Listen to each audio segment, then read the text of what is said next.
Welcome back, everybody. Today I'm going to teach you how to group emails in Outlook and Office 365. This is incredibly useful for organizing your inbox and making it easier to find specific conversations or messages based on criteria that matter to you most. Start by opening your Microsoft Outlook app and log into your account to load in your emails. Give it a moment to fully sync and display all your messages, especially if you have a large inbox. This ensures that all your emails are ready to be organized. Once your email has been loaded, navigate to your View tab located on the top part of your screen where your tools and menus are located. This is where Outlook keeps all the options for customizing how you see and interact with your emails. Go ahead and click on View to access these settings. Under the View menu, look for the View settings, which is represented by a gear icon. This icon is your gateway to advanced customization options that go beyond the basic layout choices. Click on it, and an advanced View settings window will appear.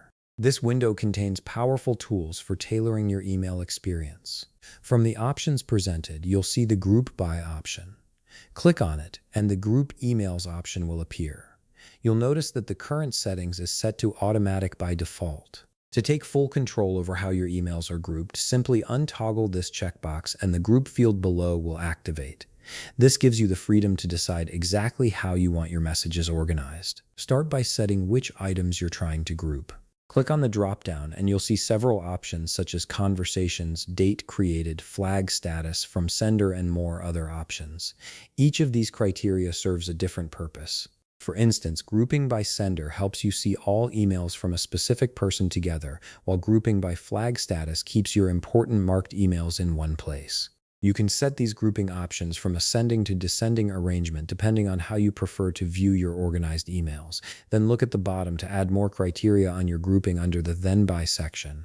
Click on the drop-down and choose which corresponding grouping you wish to apply as a secondary layer. This allows you to create more sophisticated organization structures. You can continue setting criteria and grouping your items by setting each layer of organization. Once you've configured all your grouping preferences, click on OK. Give Outlook a moment to process and apply these changes to your inbox. Your emails will now be organized according to the criteria you've set, making it much easier to navigate and manage your messages. If you found this video helpful, please leave a like, subscribe, and see you in the next video.